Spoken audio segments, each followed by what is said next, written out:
খানিক বিরতির পর আবারও কাজে ফিরছেন রবিনা টন্ডন। এর মধ্যেই রবিনার মুখে এক ফেলে আসা অতীতের না বলা অধ্যায়।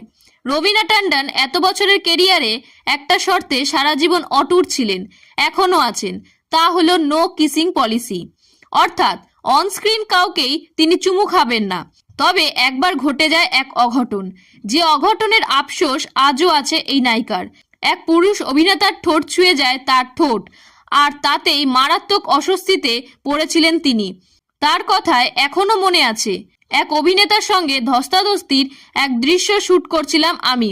হঠাৎ করেই আমার ঠোঁট তার ঠোঁট ছুঁয়ে ফেলে। আমার ভুল ছিল, এসবের কোনো দরকার ছিল না। আমি আমার ঘরে যাই, আমার বমি পাচ্ছিল, ভীষণ অস্বস্তি হচ্ছিল, আমি সহ্য করতে পারছিলাম না। শুধু মনে হচ্ছিল, যাও গিয়ে ব্রাশ করো, 100 বার তোমার মুখ ধোও।